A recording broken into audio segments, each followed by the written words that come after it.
You correct as, you constantly correct as you navigate. Like, so I guess don't look at for me, don't look at it as a straight road, you know, it's kind of like the Pocahontas Disney thing, which river should I, just around the river bend, should I take that one straight and narrow, or should I take this crooked one that goes off into the woods?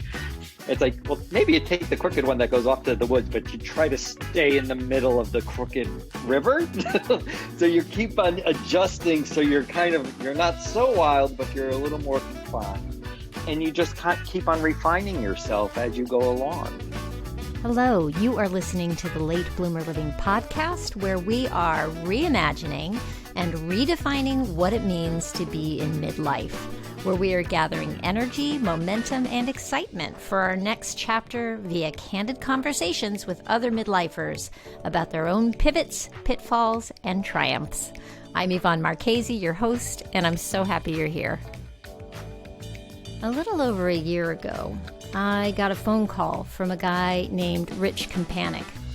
He needed headshots for his new role as a real estate agent. Rich and I connected right away.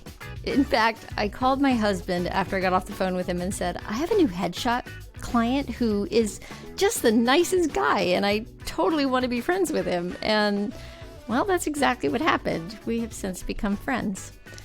Rich had a long, successful, and storied career as CFO and eventually CEO of a talent management agency in New York City.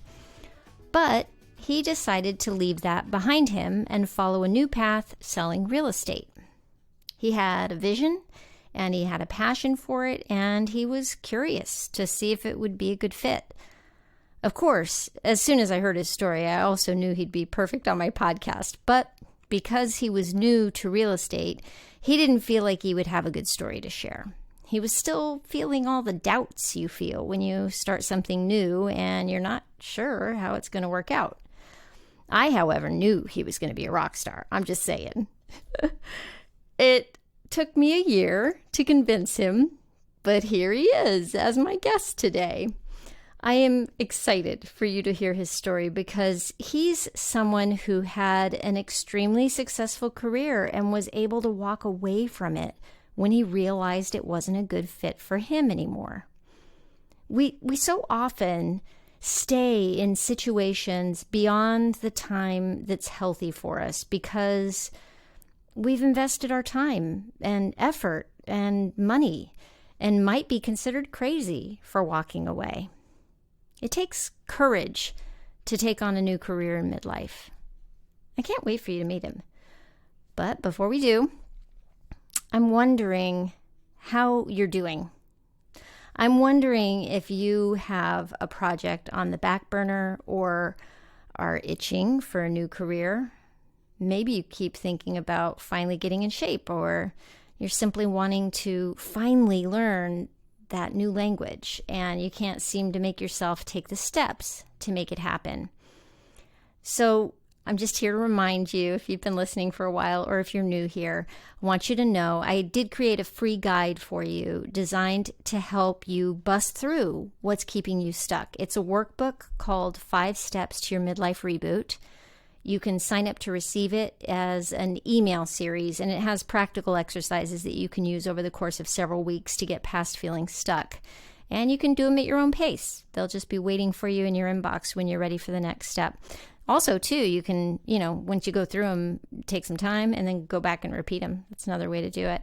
I would love to hear from anybody who has been through it and find out from you, by the way, if it's been successful for you. I've had a few people get back to me, and makes me so happy to hear that it is making a difference for people. Anyway, I will remind you at the end of the episode and tell you where to sign up if you're interested. Okie dokie. Without further ado, here's Rich Companik. Let's go. All right, Rich, we're finally doing this. It's about time. Oh my gosh, I am so excited. Thank you. Thank you. Thank you. So, man, I was thinking back, when did we first meet? Has it been like a year and a half, 2 years? It has to be a year and a half to 2 years. I mean, I think COVID, you kind of lose sight of track of everything, but I think it Totally. was about a year and a half, 2 years ago. Yes. Yeah, yeah. So Yeah. you called me to get your headshots done, Yes. and I just kind of instantly fell in love with you. I was like, I remember calling my husband and saying, I just got a call from this guy that wants to get his headshots done. I totally want to be friends with him. He's so cool. And it's funny because, as I was looking, to do the headshots for my career change, and I'm going through all these websites and looking at, all these various photographers that are doing this. And I came out of photography background, and I saw your face and your the images that you took, and I'm like, oh, she's definitely the one. She's the Oh, one. She's the one. oh, I So wasn't plugging for that, but I bring it. Go, know. keep going, keep going. No, no, Yeah, no. exactly. See, this is why. This is why. So anyway, so when you came to me for your headshots, you were in the middle of a big change, right? Yes. I'm gonna let you back up and tell that story. Sure, sure. So I was an accountant for forever. I went to school for accounting. I became a CPA. I worked in public accounting, and then I did audit, and eventually I became a CFO of artist management companies. So we managed commercial photographers, hairstylists, makeup artists, and then I joined a partner, and we basically launched an image licensing business, and took it from zero to $22 million of revenue in less than 10 years. Wow. Yeah. And then we got funding to do an industry roll up to buy these independent uh, photography and artist management agencies, primarily in New York and London. And so it's all very high fashion, luxury. And I was the CFO during the roll up, and we acquired basically 30 companies over a 2.5 year period. Geez Louise. And Wow. it was nonstop, and it was really very exciting because you're in this big glamorous industry of fashion and beauty and image making, and you're working with top photographers and some the world's best talent, and you're doing these transactions, and you're buying transactions, and you're looking at pulling companies together and integrating them, and traveling to London and Germany and all over the place, It and sounds just really exciting. it was really great. I mean, it was really great. I mean, and you traveled, you traveled in luxury because you were image luxury makers, and so you have to play that role or Mm. be that role. You have to,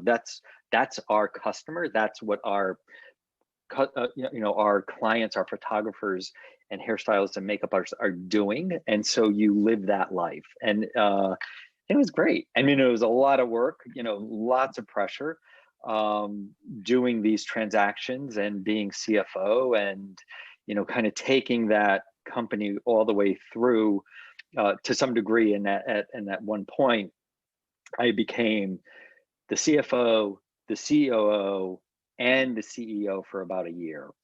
And Wait, okay. So back up. So I eh, want to make sure that that this is understood. You were doing all three roles? I was doing all three roles Oh my. for basically a year, Wow. because there was a lot of changes in the industry. So the artist management, if you think about photography and image making, it was all very publishing based. And Hmm. so, and what happened, everybody knows what's happening to publishing. And so that put a lot of rate pressure on what you can charge because of the switch over to social media and the Digital and digital, and the right. Yeah. prevalence of images, and all this whole different machine than what we were used to, of these big glamorous spreads that we used to do. So it just put a lot of rate pressure on it, and so it put a lot of pressure on a company that already had pressure on it because we went through a massive acquisition spree, and a trying to integrate all of these very independent very creative, very fabulous companies together, Mm-hmm. who are used to all doing their own thing and trying to put, you know, rails on how things are getting operated and how things are getting done, and protocols and everything. So it was a lot. Wow. And then there was a lot of financial pressure, obviously. And so there was a lot of transitions. Um, and so at the end of the day, I ended up with all three hats on. Wow. Um, and wasn't so happy, to be perfectly honest. You know, I was ready. It, I hate to say it, but to some degree it's true. So I was a CFO for a long time. And once I got that CEO title, and maybe all three, Mm-hmm. I was like, all right, I did it. I did it. And I'm actually not that happy doing it. And I want to do something else. Like it's kind of scary to say, but I actually achieved my goal. Mm-hmm. And it was time for me to do something different. Like, it didn't make, the photography, which I've always loved, it just became a job to me. And it's not, my passion kind of went out of everything. I did the Mm-hmm. acquisitions, and I was I'm very passionate about everything I do, which kind of gets me in trouble sometimes. But I was done. I was done. And when I'm done, I'm done. Like, Mm-hmm. basically, you're dead to me. I'm Italian. It's like, you're dead to me. I'm done. You know I'm what done. though? I think that it's so amazing that you recognized that. And there's that sunk cost fallacy that we all get trapped in, right? It's like, well, I'm here now. I can't possibly stop. How do I stop? I put all this work in, I did all the, here I am. How do you walk away from that? And so many people get stuck there, trapped in their own success, right? Yeah, you do. And yeah, so you made a courageous move and said sayonara, right? I did, and I remember. So the last vacation that we went with my family, actually went to China, and we stayed in. We went to Beijing, and we stayed in the Peninsula Hotel, and we traveled business class. And there was a little mix up with the hotel room, and we actually ended up with this like 9-room suite in the peninsula in What? Beijing. What? And I already it was crazy. I mean, the kids still talk about it. I mean, it was crazy. And we had like BMW limousines taking us to the train station. I mean, it was like over the top vacation. And the kids were like so great. They were, everybody's like, or my kids were like, oh my God, this is like the best vacation ever. And I'm like, this is going to be the last vacation for a while, because I am going to be done, and we're just going to walk away from this. And if it happens again, it happens again, but I'm not happy. And so, as much as this, this lifestyle is appealing, it's worthless if you're not happy. Mm. And so I'm like, just enjoy it, but that's it. Like, this is it. No more business class for you. Yeah. You're gonna fly underneath the airplane, or you're not going on Cargo. vacation. Yeah, exactly. Checked baggage. Let's see. Okay, get in there, zip it up, sit on it. Oh my goodness. I went down a whole path. I had a whole like visualization of traveling in the cargo bin. Which also leads me to that whole idea of, what was it, Farley and living in a van down by the river. Well, was it scary? Yeah, exactly. It is scary, because what I wanted, and I wasn't thinking about. So when I left, I wasn't really thinking about. Actually, I've always thought about real estate. A long time ago, I was a real estate agent, for a while, and I've always loved real estate. But when I left, and actually these people would, when I'm thinking about this, as we were commiserating over the businesses and stuff like that, some of my closer friends, coworkers would say, you really should go into real estate. Like, you really should go into real estate because you love it so much. And I'm like, yeah, whatever. So when I took this leap off, like stepping off of a cliff, I thought I would do financial CFO outsourcing work. Uh, Mhm. and actually, and I started a business, Art House Consulting, to really work with creatives and creative businesses in helping them run their businesses.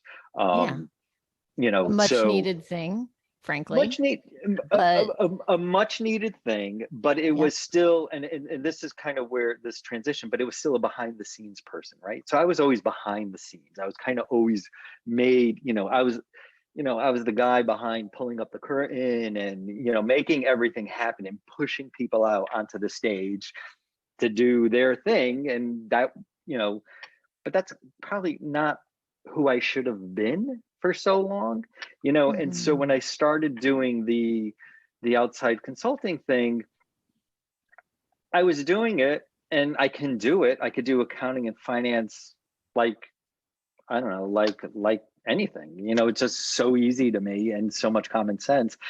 But I was like, yeah, I don't want to do this either. Like, great, I have the freedom, I have the independence. I could sit home and do it, but you know what? I don't want to do it. I'm not happy. And that's, why am I doing this? Money's not my philosophy has always been that I work to have a life. My life is not about my work. And Mm. so, and it's always been a struggle because, I've had big jobs, and the pressure to make your work your life is so intense all the time. You know what I mean? Yes. And for me, Is that just an American thing? it it is, but I mean, in London, I mean, they're Yeah. pretty relentless, and in Germany they're pretty relentless also, except when they go on vacation, they go on vacation. Yeah. um They got but that the part right for Yeah, sure. but the pressure, I think it is probably very American that your your life is your work, and that's not me. um I want to have a good life and a balanced life, and I work really, really hard. But at the end of the day, I'm going to walk out of the office and try to, have a nice life. Yeah. So, but it's a lot. It's not easy. You're always going to tick somebody off, and that's as I had staff. That's what I used to tell them. Like, you're never going to be like, you are never going to make everybody happy. If you leave work, you're going to make them upset. If you stay late, you're going to make your spouse upset. If you have to be on a call or travel, you're going to make your kids upset. Like, somebody is always going to be upset with you for doing something that you need to do. So, Mm. just try to balance it all out and get used to somebody being upset with you. Yeah. Wow. Yeah. I mean, that's pretty much it, right? Yep. It's making me think of back some time ago, when I did like a little profile for you on my photography website, remember? And I was looking back at that and your motto. Do you remember what you?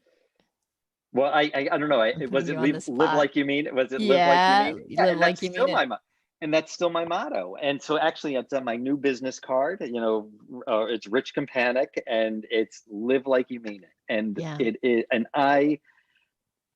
I strive for that all the time. Like, really, and it doesn't make a difference how you live your life or who you are and how much money you have or don't have, or it's just live like you mean it. Like, really live your life and yeah, try to be happy in it. Live it like you mean it. yeah. I love that. I love that. I love Yeah. that you have the ability to recognize when you're not happy. Do you have anything that you do you have any kind of a practice? Do you meditate? What do you journal? Like, how do you stay in touch with that inner North Star, with that thing that's telling you which way to go? I don't meditate. I try to meditate um, at some point, and I don't have time. I'm too antsy to do that. But I think it's, and it's maybe it's a little crazy, but I mean, I can multitask so much. I could have so many that I'm always kind of thinking about it in my head, and about a million other things also. And for some reason, I could just kind of channel it all.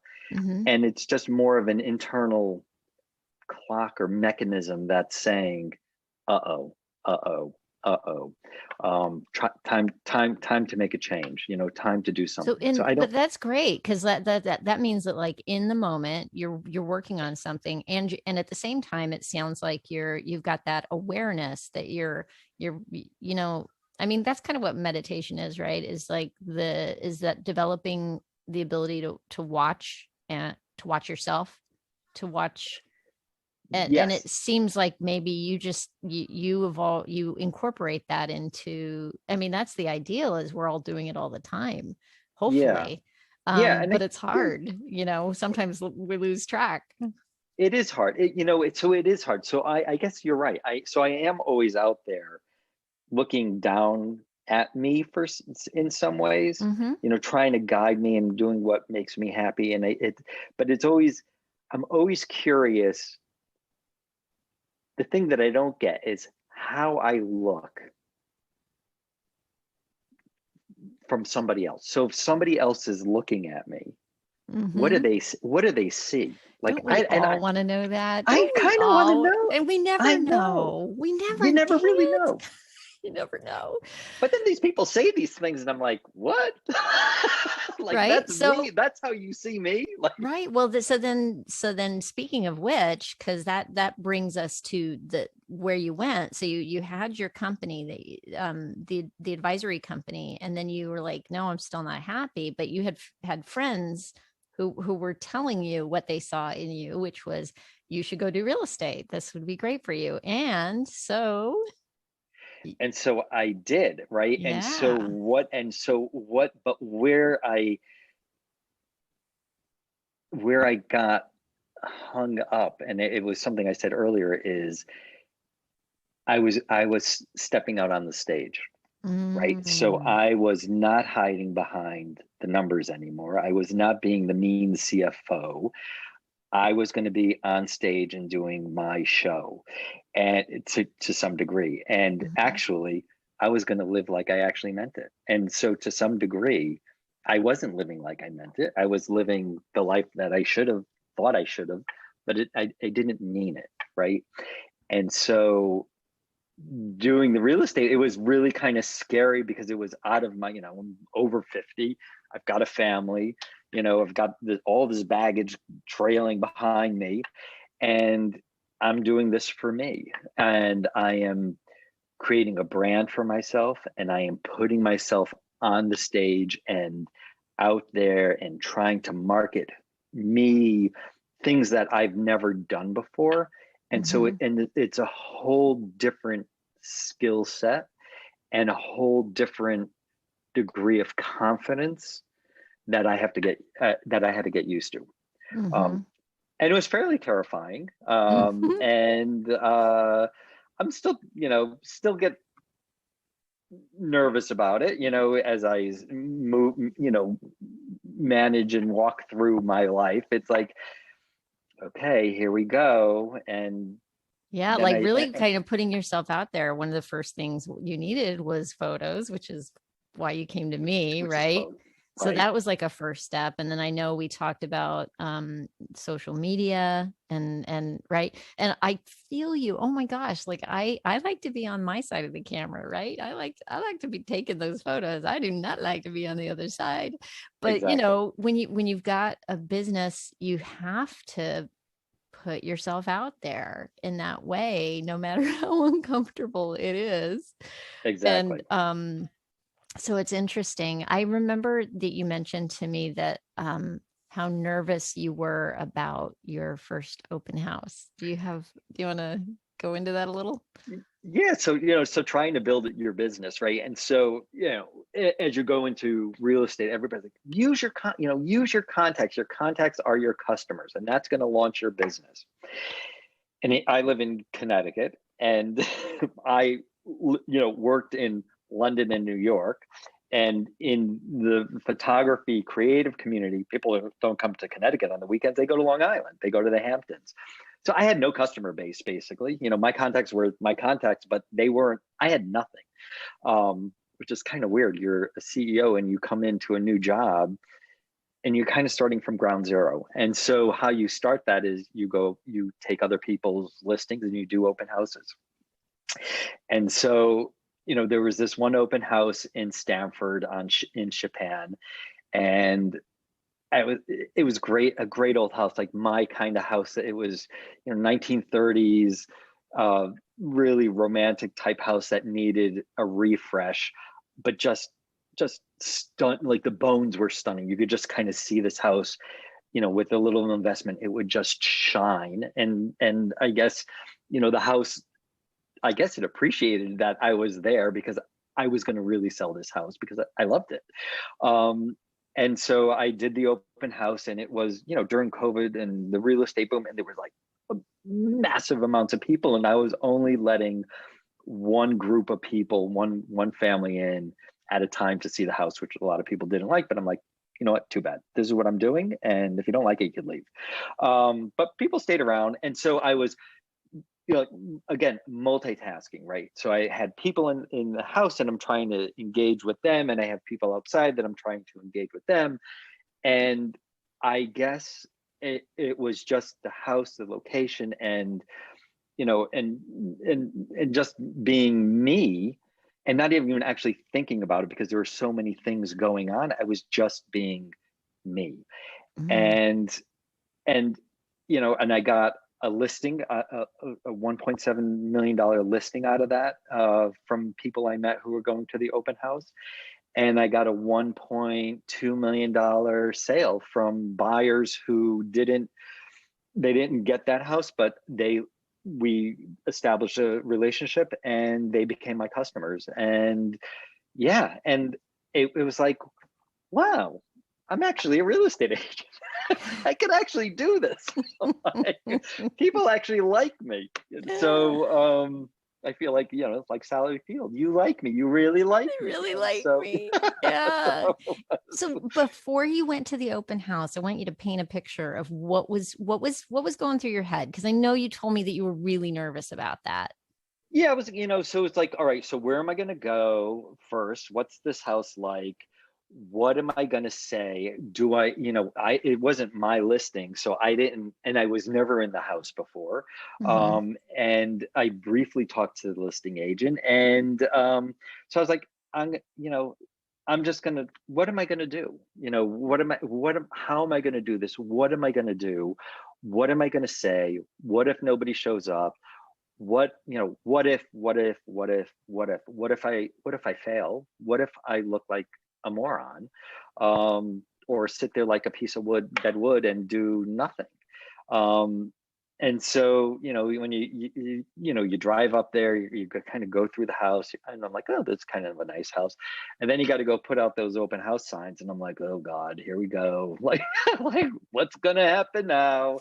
And the signs come out, and then you kind of wait. You're kind of sitting there waiting for the first car to pull up, and then all of a sudden, the car comes up, and it's like, all right, showtime, and then just something clicked. And some of the your interactions with people are never always going to be great. You're going to really hit it off with some people, and other people you're not going to hit it off with at all. Mm-hmm. And I think and it's like, oh, well, are people going to like me? Are people going to appreciate what I bring to the table?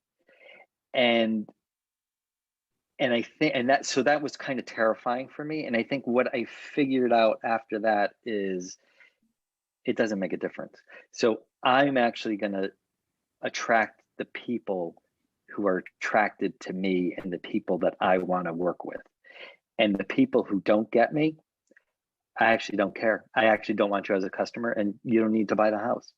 So I wanna, and maybe that's from all of my using my years of experience, mm-hmm. and taking that fear and I still get feared of it, but making it into a confidence, right? Mm-hmm. And so kind of leveraging off of that, like, it's okay if you don't like me. It's okay if you don't understand me.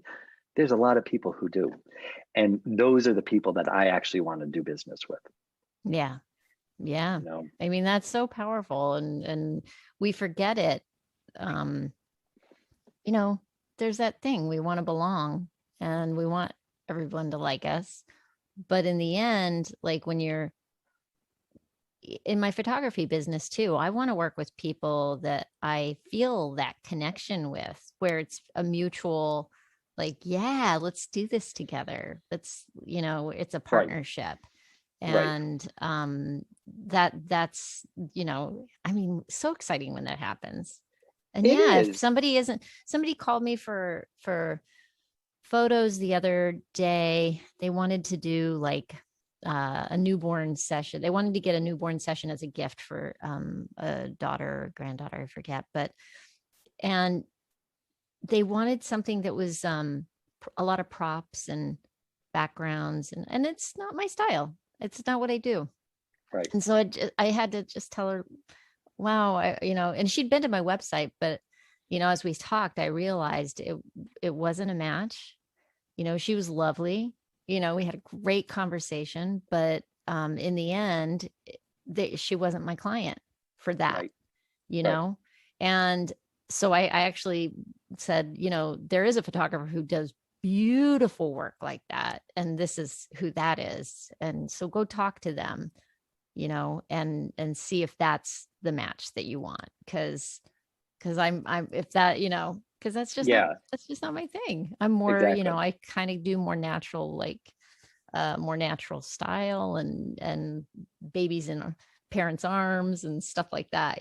Right, right, So it's interesting. It's an interesting thing to navigate in life, is to figure out what's true for you and how that can serve other people.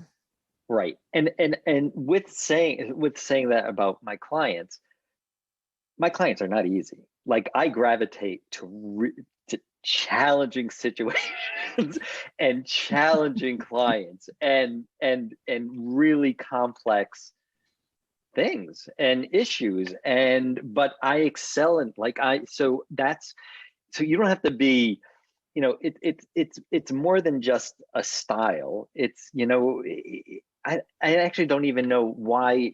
It's like, all right, if you have a really challenging house to sell, I'm your guy. Like, if it's you're really difficult, I'm your guy. I can, no worries there. And maybe that's from all the years of working with creative people and just, knowing how to manage expectations and be, just be like, I could have really hard conversations with my clients, Mm-hmm. and sometimes they really get mad at me, but at the end of the day, I think they're really happy with my services, Yeah. so, and actually, you know they are. I just got a review, it's kind of off top. I just got a review from, it was a difficult sale. The house was great.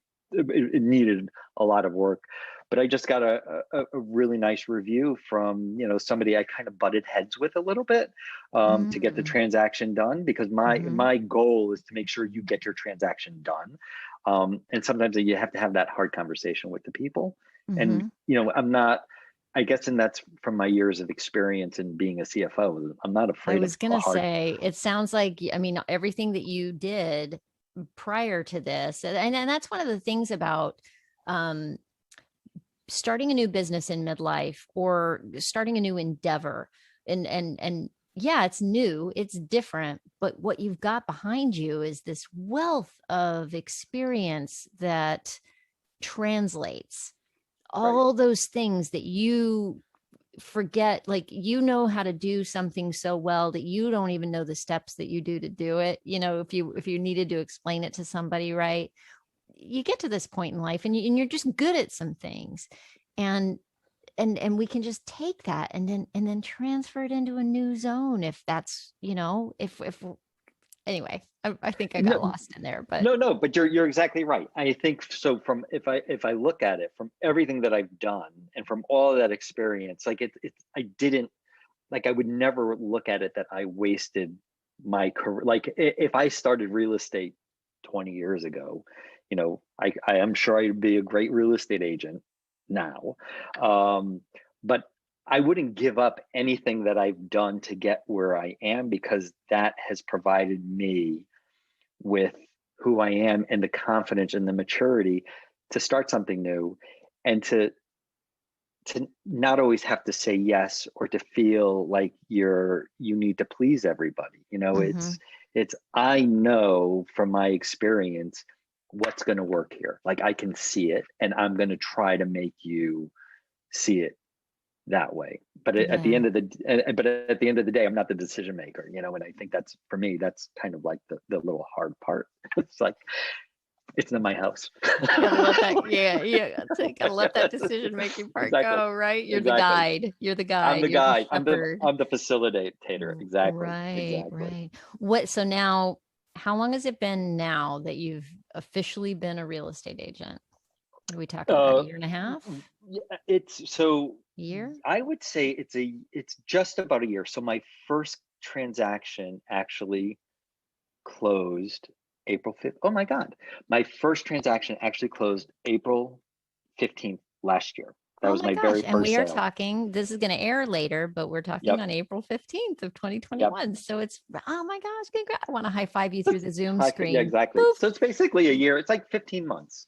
That's 15 months. amazing. Wow. And you've just been a rock star since you started this.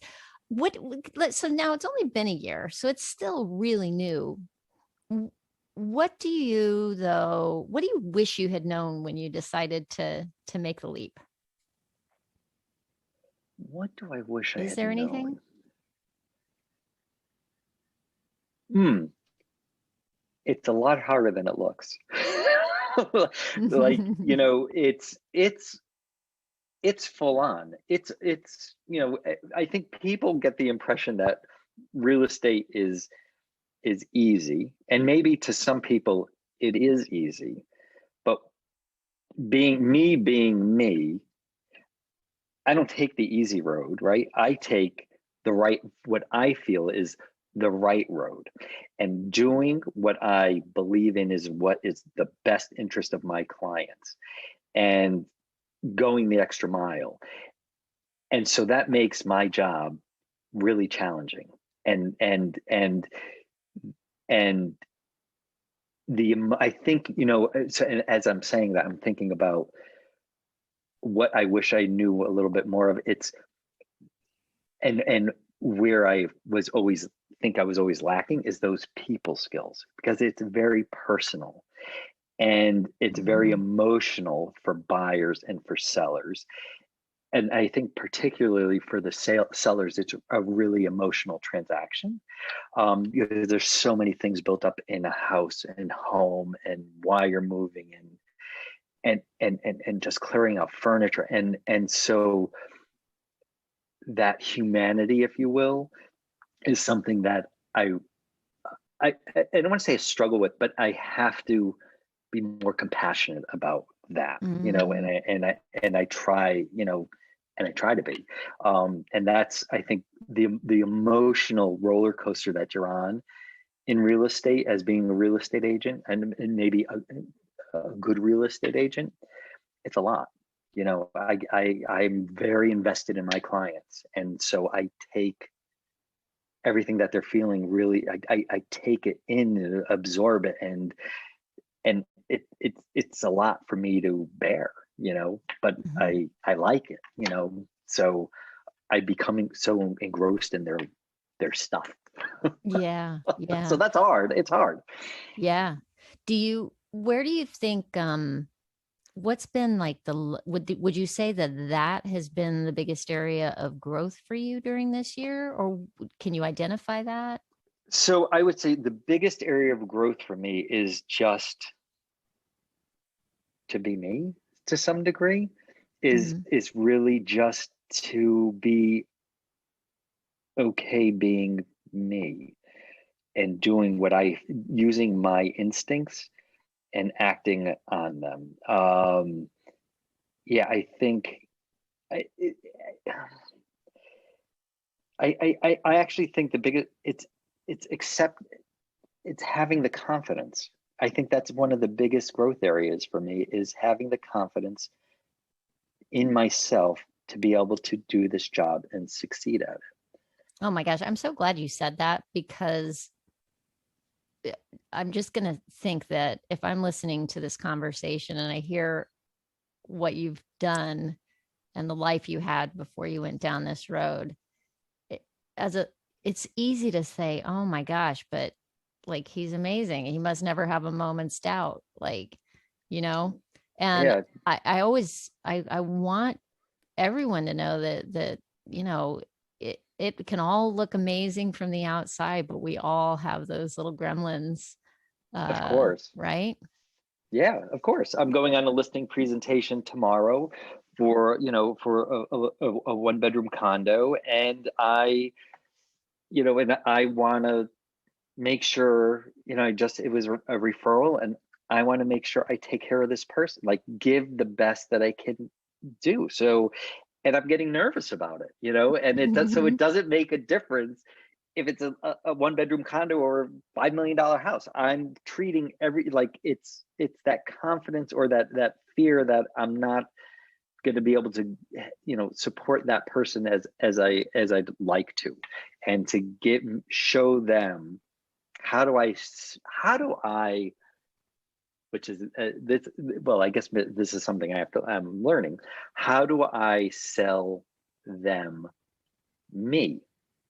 Right. So Mm, you're picking an agent, and you could have all these things and blah blah blah blah blah. But at the end of the day, it's the agent. And so how do I sell me as a person and as a real estate agent to somebody else? mm. And I get scared of that. Yeah, yeah. That's interesting. That is really interesting. So, I mean, I have to tell you, like, I had a session yesterday that was a branding session for a small business here in town. And I feel you, like, I was a hot mess, like, and, I've been doing this a long time. And, I, I woke up at like 2 in the morning, wasn't sleeping. I mean, there's a lot going on right now. Things are just really busy right now. So there's that. And there was like a couple of extra things piled into the mix. But and then yesterday morning, a seriously like hot mess, almost like panic attacky kind of thing. And I went and I did this session, and I sometimes I have to do a little pep talk, you know, Right. like you know what you're doing, put on your big girl pants and just go do the thing that you know how to do to the best of your ability. And get do the best for them, like go be valuable, go do your best, and trust yourself. I've got to look in the mirror.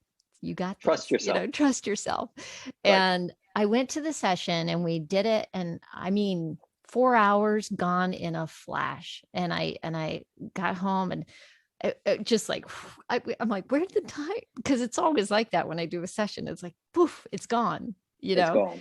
and I got home and I was like, yeah, all that hot mess in the morning was just nerves. That's all It's that just nerves. was. It was just nerves. And in the end, I get there, and I have the best time doing it in the Yeah, middle of exactly. it. It's like, okay, try to remember that the next time you go into a new thing, right? Come on, you're gonna do this every time. Yeah, but you know what? I actually think it's a good. I actually don't think it's a bad thing to do that every Right. time, because Yeah. then you're not cocky, right? And so I'm not. I don't think. Well, again, it's like, how do people view me? So do people view me as a cocky, overconfident person? I would hope not, because I'm not, and so that I get scared, and so that's I think that's a good quality, because you What do you don't do to lose get sight. past it? So Rich, what do you do? Like I was telling you, like I'm looking in the mirror. You got the, I have to take a little check-in moment. Do you do anything like or do you just like barrel through? Just No, I just kind of get out the door. It's like putting out the sign. It's like, Just go do it. Next The step. sign's out. Next step. Exactly. Is that it? Next up. Next.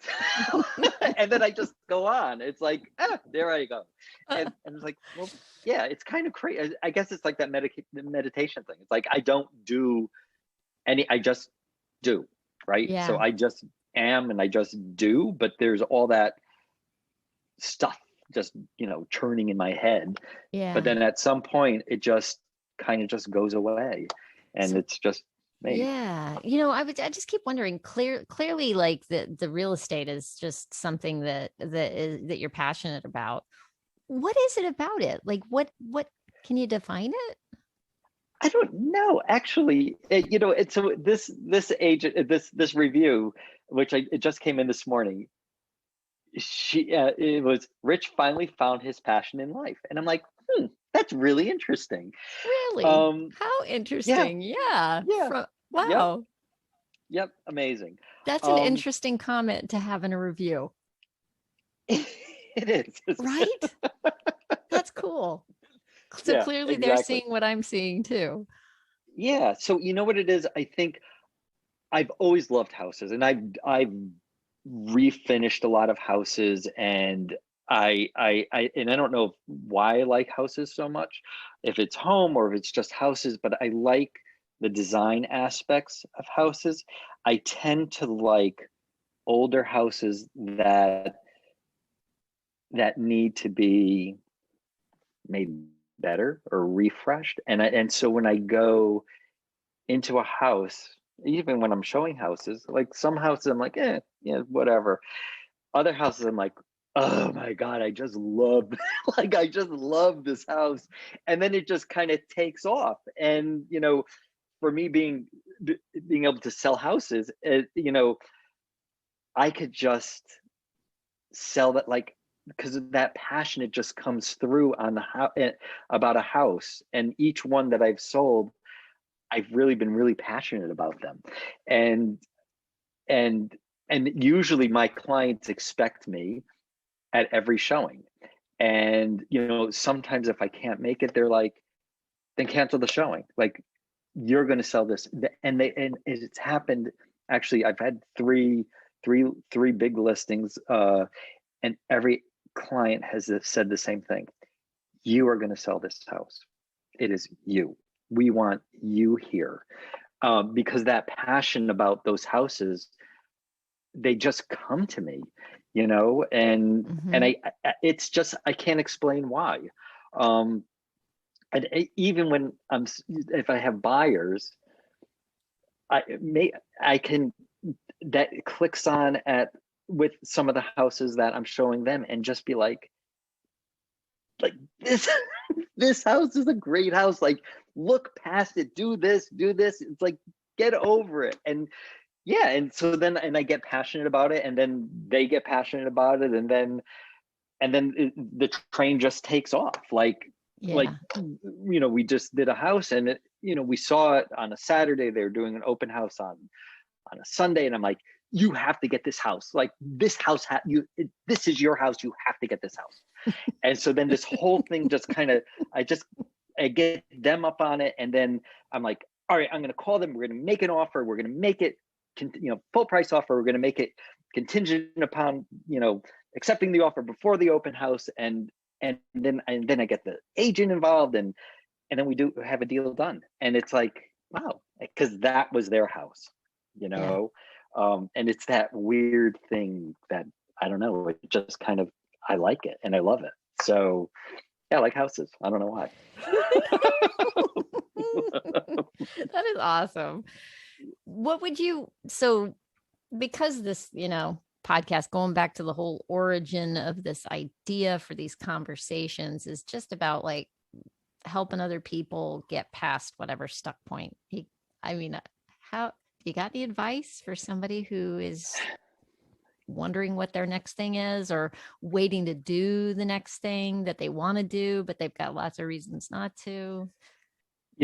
So I think well, it goes back to live life like you mean it, right? So really try, try, and don't be afraid to take a risk on yourself. And I think there's ways to do it. I don't, you can't be afraid. And I think, you've got to kind of rely on your history and your confidence that got you to where you are in your life to say, I own it. Like, I'm here, and and if I'm recognizing that something's not right, in my career or whatever, I've got to make it's up to me to make it better. And and and it's good to be afraid, but don't do it because you're afraid. So try to go out of your comfort zone a little bit and push yourself. Like, it's okay to you in your life, you're pushing your kids to be better people. You're just, there's always something that you're exerting these forces onto everybody else, and it's okay to put those pressures and those expectations on you too, and to try to make yourself try to make yourself happy and more fulfilled. If you're not fulfilled, it's up to you to do something about it, and you have to be strong enough to do it, and really kind of think out of the box. How can I do it to make it work for me? And it's okay to fail. Like, I could have been a terrible agent, right? But I tried it. I could have been a terrible consultant, and I tried it. And if I think back to my life, you know, who knew I was going to be a CFO, right? And have this, you just do, and you go, and you correct as, you constantly correct as you navigate. Like, so don't look for me, don't look at it as a straight road. Mm. you know Mm. it's kind of like the Pocahontas Disney thing. Which river should I, just around the river bend, should I take that one straight and narrow, or should I take this crooked one that goes off into the woods? It's like, well, maybe you take the crooked one that goes off to the woods, but you try to stay in the middle of the crooked river. So you keep on adjusting, so you're not so wild, but you're a little more confined, and you Uh-huh. just can't keep on refining yourself as you go along. Yeah. um Because and I not have to tell you, so you wonder what people think of you. I don't think of you as being like a massive risk taker. You seem to me like somebody who makes decisions that are based in on having done your due diligence. Just from what I know of you, is that true? I just saw your eyes go, hmm. I don't know. I mean, I mean, I'm an accountant, right? I'm a CPA by trade, so I'm not a risk taker. Yeah. But I've done. I mean, if you look at my career, I mean, I've taken risks, and Hmm. I've done a lot of, you know, really amazing, if I think about it, amazing things. But trying to be conservative at the same time. Hmm. So yeah, I guess I'm more, and again, I guess that's that thing that's always going on in my head. It's that more calculated, thoughtful risks that I do, right? So I Like could have been a fit. look and leap, would you say? Like look but So it's kind of, so if I was standing at the edge of a mountain and I was going to jump, I would look at what's all around me. I would look up, I would look down, I would look what's behind me, what's on the side of me, what's down there, what's on this side, what's on that side, what's on that side, what's on that side, and kind of like do all of this like a little computer, and be like, all right, if you're going to jump, which you are going to jump, you should jump over here, not over there. And so it's kind of like that calculated hmm. risk. You Yeah. know what I mean? Yeah. So Yeah. it's like that whole processing is going on all at the same time, Yeah. you know. Where So do you see yourself in like 10 years, 20 years? Any idea? I have no idea. I actually have no idea, and I'm okay with that. Like, could I still be doing real estate? I could be. You know, could I be an architect? I could be. Could I be an interior designer? I think I could be. Um, could I be on the beach doing nothing? Absolutely not. Like I have to do something. Will I be an accountant? Absolutely not. That's done as far as I'm concerned. And so it's, it's I've gotten this creative little vibe in me now, and I want to pursue that. So, but Yeah. yeah, but I don't know. I have no idea. What a great, man, I think that's a great place to end it. You've got the creative vibe in you and you're gonna see where it goes, huh? Yep. That's awesome. Oh my gosh, I'm so happy for you. I knew from the minute I met you that you were gonna rock this thing, and I am just so happy for you that everything has come to fruition, because I know you took a leap, man. I did take a leap, and I think, well, and I just want to kind of leave it like this, because I think I've been thinking about this a lot, is that people have said to me, because the real estate market is really busy right now, and people have said, "Oh, your timing was right. You've gotten so lucky." And I used to say, "Yeah, you're right." And my old me would say, "Yeah, you're right." But I say, no, if my timing was right, I would have started this 3 years ago and had my contacts all up and running, and I would have been nailing it.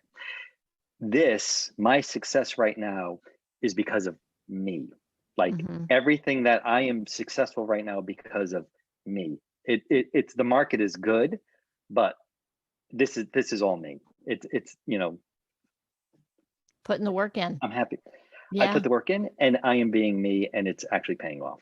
So, and that is hallelujah for yay. anybody. It's all you could want for anybody, is that they put the work in and they being themselves, and it pays off. Yep. And exactly. I think that if you really are being yourself, if you really are doing the work and you really are true to yourself and what you want, and you've got that, how can you not be successful? Right. Exactly. Yep. Very cool. Oh, Rich, thank you so much. So you are now with William Ravis, right? Yes. So tell people how they can find you. So I'm at William Ravis in New Canaan, and my Instagram is Rich Companik Homes, and I don't know, what else do you want to know? That that's seems me. good. That seems good. Me. Anything else we need, I'll have in the show notes for people. Yeah. And I'm just so glad that we've been talking about doing this for a year. And I remember the first time I asked you, you were like, you really were like, me? What? You want to? Yeah, why do you want? What? Why do you want to talk to me? Why do you want me? Right. And exactly. And then I'm like, oh, all right, you can talk to me. And then it's like, no, not yet. Now. Like, I'm not ready yet. I'm not ready to tell my story yet. Now I'm ready.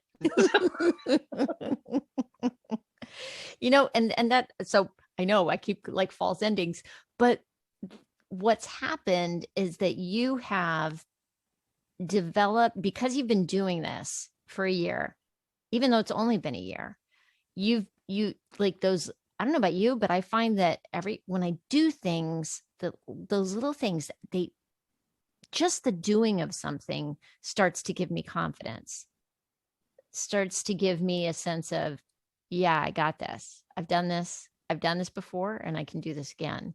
And every time I learn a little something, I get a little better.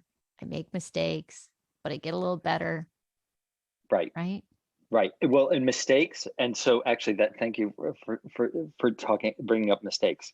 I make a lot of mistakes. Like, I make dumb mistakes. Like I sent out this email blast telling everybody I switched agencies. I had my wrong phone number on it. Like, I make a lot of mistakes, and I always will. It's part of who I am, is that I make mistakes. I make a lot of mistakes. We got to stop being so afraid of it, right? Yeah. And I'm all right with, I'm trying to get all right with it. It's like, oh my God, I can't believe I did that. But you know what? The world doesn't end. It's like, yeah, okay, I made a mistake. So that's all right. Like everybody makes mistakes. Countries make mistakes. I mean, Absolutely. don't be afraid to make a The mistake. human condition, baby. Exactly. That's it. Oh man. All right, man. We got to get together soon for Excellent. in person. Darn it. Exactly. Soon. Thank you, Rich. Thank you.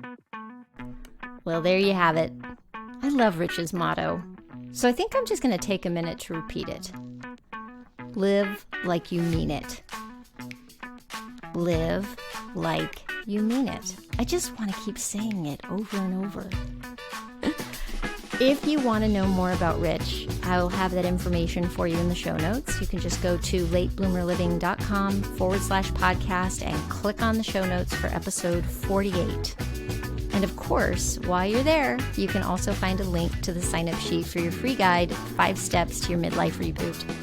Thanks so much for listening. I hope you have a fantastic week. Stay safe and well. Talk soon.